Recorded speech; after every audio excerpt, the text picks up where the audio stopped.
नमस्ते दोस्तों, मैं सम्राट चौधरी और आप देख रहे हैं मेरे चैनल इंडी वर्ल्ड एंटरटेनमेंट को। तो रिसेंटली इंडिया ने जो कारनामा करके दिखाया है एक ऐसे ग्राउंड में जहां पे सिर्फ लोग बोल रहे हैं कि इंडिया की ये फर्स्ट विन है, लेकिन सिर्फ इंडिया की नहीं, एशिया की कोई भी टीम इंग्लैंड को इस ग्राउंड पे हरा नहीं पाया था, जो कि इंडिया ने कर दिखाया था, और वो भी बुमराह के बिना। और एक कंपैरेटिवली एक नए टीम, एक नए कैप्टन के साथ ये इतने यंग एज में ये चीज़ अचीव करना बहुत बड़ी बात है।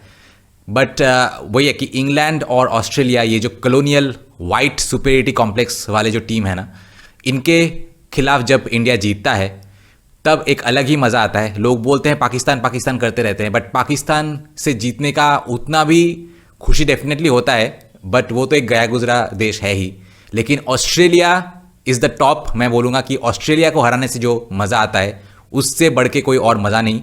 और सबसे ज़्यादा कुत्ते कमीने यही ऑस्ट्रेलियन टीम है। तो ऑस्ट्रेलियन टीम के खिलाफ चाहे इंडिया सैंड पेपर, हालांकि ये लोग यूज़ करते हैं, लेकिन इंडिया कोई भी हुक और क्रुक कोई भी चीज़ आजमाए, स्लेजिंग से लेके हर एक, ऑस्ट्रेलिया एक ऐसी टीम है जिसके खिलाफ इंडिया किसी भी हद तक जाए, किसी भी हद तक नीचे गिरे, मुझे फ़र्क नहीं पड़ता, जीतने से मतलब होता है। क्योंकि ऑस्ट्रेलिया जो टीम है वो उसी टाइप का टीम है जो कि एक फेयर प्ले डिज़र्व नहीं करता है।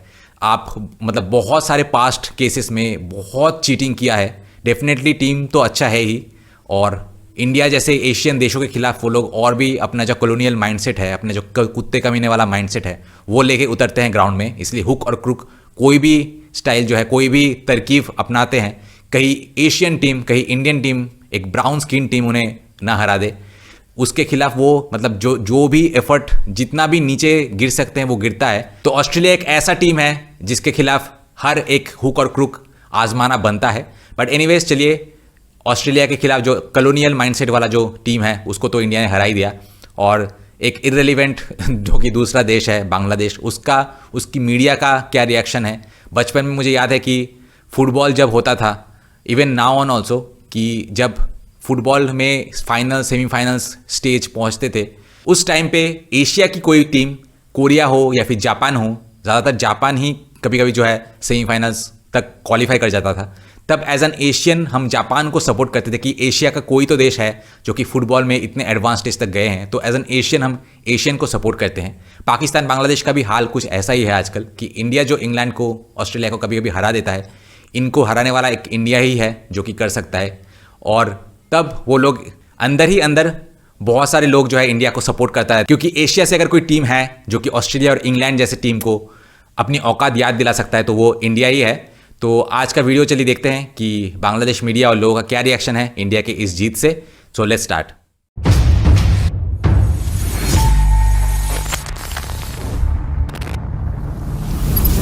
दोस्तों, मैंने बहुत सारे बिजनेस पार्टनर्स को, खास करके जो एनआरआईज है, उनके लिए चैनल बना के उनको इंडिया में एक stable source of income generate करके दिया है। अगर आप भी मेरे साथ पार्टनरशिप में चैनल स्टार्ट करना चाहते हैं, जहां चैनल के ओनर आप होंगे लेकिन कंटेंट मैं बना के दूंगा, तो मुझे कांटेक्ट कीजिए इस नंबर पे। एजबॉस्टन में इससे पहले भारत कभी भी इंग्लैंड को टेस्ट मैच में हरा नहीं पाया था। वहां अब तक कुल 8 टेस्ट मैच हुए थे, जिनमें इंग्लैंड ने 7 में जीत हासिल की थी और भारत सिर्फ 1 मैच ड्रॉ कर पाया था। वही था भारत के लिए अब तक की सबसे बड़ी सफलता। लेकिन इस बार उसी एजबॉस्टन में भारत ने न सिर्फ इंग्लैंड को हराया, बल्कि 337 रनों के भारी अंतर से हराया।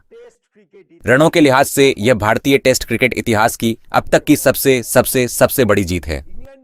इंग्लैंड के खिलाफ भारत की यह स्टेटमेंट विक्ट्री, जिसमें कप्तान शुभमन गिल का प्रदर्शन और उनकी व्यक्तिगत तथा टीम की सामूहिक परफॉर्मेंस सब मिलाकर यह एक जबरदस्त बयान है। 5वें दिन भारत ने इस जीत को जिस तरह से पक्का किया, अब सवाल यह है कि आप इस मैच में मोमेंट ऑफ द डे किसे कहेंगे। असली चर्चा तो यही है। देखिए, इंग्लैंड ने टेस्ट क्रिकेट को एक अद्भुत स्तर पर पहुंचा दिया है। इतना अद्भुत कि आखिरी दिन उन्हें 90 ओवर में 536 रन चाहिए, और तब भी ऐसा लग रहा था कि इंग्लैंड यह कर सकता है। वे प्रति ओवर 5.595 रन की दर से भी बना सकते हैं और 7 विकेट हाथ में रहते हुए जीत सकते हैं। ऐसी चर्चाएं भी चल रही थीं।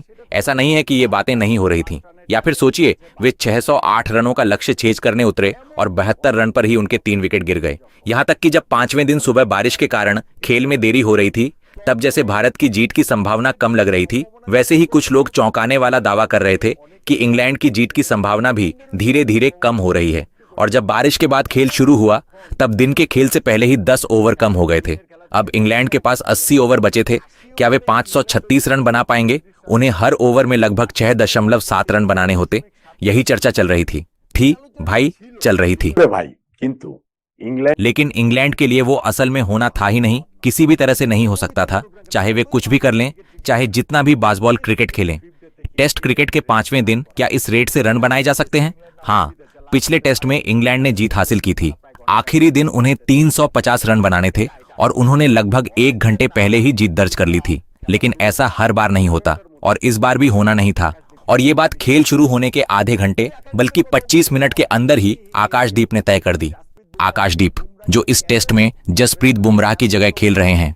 जब बुमराह उपलब्ध होने के बावजूद उन्हें इस टेस्ट में क्यों नहीं खिलाया गया, क्यों उन्हें रेस्ट दिया गया और लॉर्ड्स में होने वाले तीसरे टेस्ट के लिए बचाकर रखा गया, इस फैसले को लेकर बहुत आलोचना हुई थी। लेकिन आकाशदीप ने इन सारी बातों को किनारे रखकर इस टेस्ट में पहली पारी में 4 विकेट और दूसरी पारी में 6 विकेट लेकर सबका जवाब दे दिया। भारत के दूसरे गेंदबाज के हिसाब से आकाशदीप ने इंग्लैंड के खिलाफ एक टेस्ट मैच में 10 विकेट ली। इससे पहले केवल चेतन शर्मा ही एकमात्र भारतीय गेंदबाज थे जिन्होंने इंग्लैंड के खिलाफ यह उपलब्धि हासिल की थी। आकाशदीप का प्रदर्शन वाकई शानदार रहा। पिछले दिन इंग्लैंड ने जब 72 रन पर 3 विकेट गंवाए थे, उनमें से 2 विकेट आकाशदीप के थे। और आज जब खेल शुरू हुआ, मैंने कहा था कि शुरुआती 25 मिनट में इंग्लैंड ने जो 2 विकेट गंवाए वे भी आकाशदीप के खाते में गए। उन्होंने ऑली पॉप को बोल्ड किया और फिर हैरी ब्रूक को एलबीडब्ल्यू में फंसाया। इन्हीं 2 झटकों के साथ इंग्लैंड की जीत की उम्मीदें लगभग खत्म हो गईं। 83 रनों पर इंग्लैंड ने अपना 5वां विकेट गंवाया। और फिर हमने देखा कि बेन स्टोक्स के साथ जो पार्टनरशिप बन रही थी उसमें जेमी स्मिथ ने एक खास काफी क्लासिक अप्रोच अपनाई थी। उन्होंने 73 गेंदों में 33 रन बनाए और लंच के ठीक पहले वे आउट हो गए। उन्हें आउट किया वॉशिंगटन सुंदर ने, लेकिन इसका बहुत बड़ा क्रेडिट रविंद्र जडेजा को भी देना होगा, क्योंकि ठीक उससे पहले वाला ओवर जडेजा का ही था। जडेजा का वो ओवर लंच से पहले का आखिरी ओवर माना जा रहा था, ऐसा सोचना लाजिमी भी था।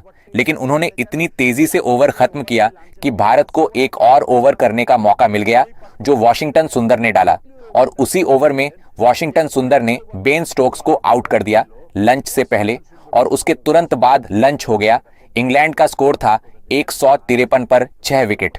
असल में उस मोड़ से इंग्लैंड के पास वापसी का कोई रास्ता नहीं बचा था। केवल तभी मैच ड्रॉ हो सकता था अगर बारिश या मौसम के कारण खेल ना हो पाता। इंग्लैंड के पास जीतने की कोई भी स्थिति नहीं थी। हाँ, जेमी स्मिथ ने उसके बाद एक काउंटर अटैकिंग पारी खेली। खास तौर पर उन्होंने वॉशिंगटन सुंदर पर अटैक किया। वो वहां जाकर आकाशदीप को भी टारगेट कर रहे थे। जब वह आकाशदीप की गेंद पर आउट हुए, उससे ठीक पहले उन्होंने लगातार 2 गेंदों पर छक्का मारा था। इसके बाद अगली ही गेंद पर आकाशदीप ने एक स्लोअर डाली और उसी स्लोअर पर भ्रमित होकर जेमी स्मिथ स्क्वायर लेग पर कैच देकर आउट हो गए। उन्होंने 99 गेंदों में 88 रन बनाए थे और इसी विकेट के साथ आकाशदीप को टेस्ट क्रिकेट में पहली बार 5 विकेट लेने का मौका मिला। एक शानदार उपलब्धि, वाकई एक जबरदस्त सफलता। और इसके बाद सिराज ने एक शानदार कैच लपका। 9वां विकेट गिरा और आखिरी विकेट तो एकदम फिल्मी अंदाज में आकाशदीप ने ही लिया।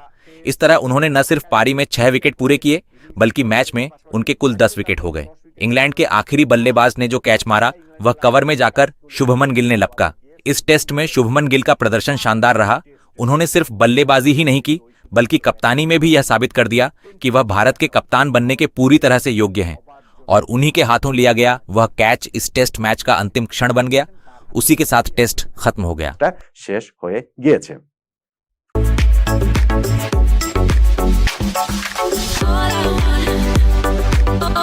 सबसे पहले फैशन जगत ने लिखा है कि सोशल मीडिया पर तो लग रहा है जैसे बांग्लादेश और पाकिस्तान मैच जीत गए हों, जिसके रिप्लाई में मैंने कहा कि अगर मैच जीत गए तो उसी दिन एक नया स्वतंत्रता दिवस घोषित किया जाएगा। उसके बाद सब्बीर अहमद ने लिखा है कि भारत को लेकर कोई वीडियो नहीं बनाना चाहिए, जिसके रिप्लाई में मैंने कहा कि सही कहां है, पाकिस्तान को लेकर वीडियो बनाना चाहिए, लेकिन पहले अब्बा से कहो कि किसी देश के खिलाफ खेलकर पहले जीतें फिर वीडियो बनाएंगे। पाकिस्तान की क्रिकेट की हालत तो अब वहां की अर्थव्यवस्था से भी खराब है। दोनों में ही पैंट उतर रही है।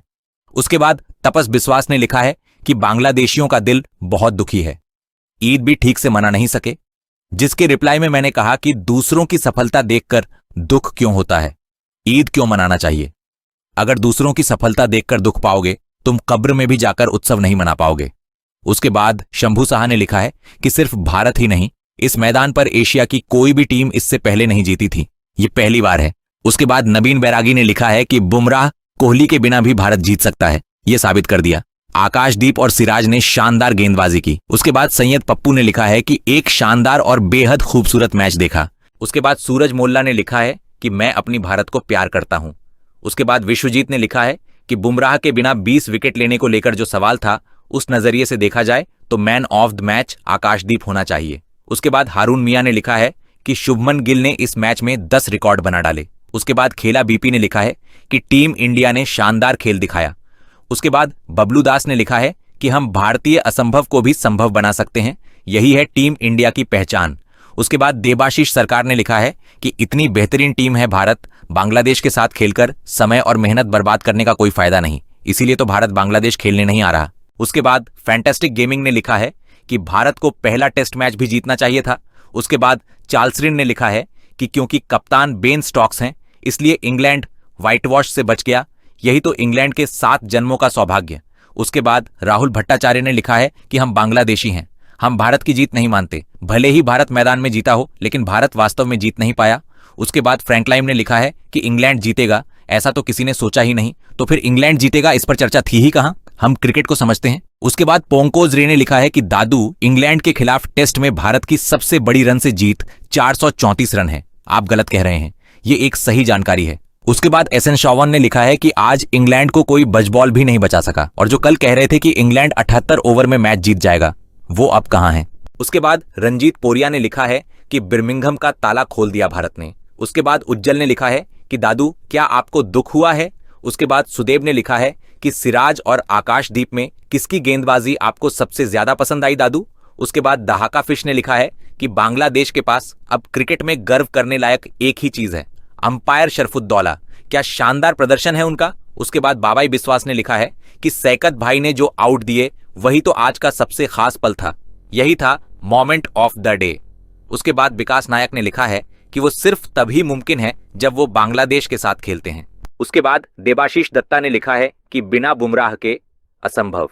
उसके बाद समरजीत रॉय ने लिखा है कि क्या आप मंगल ग्रह के प्राणी हैं।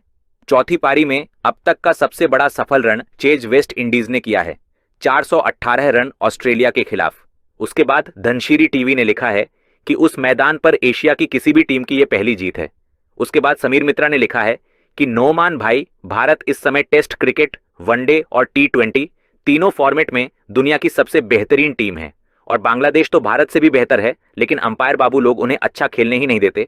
उसके बाद यूसुफ हुसैन ने लिखा है कि बेन स्टोक्स की कप्तानी अच्छी नहीं है। उसके बाद गूगल अकाउंट ने लिखा है कि वो तो बांग्लादेश टीम के खिलाफ कोई भी टीम कर सकती है।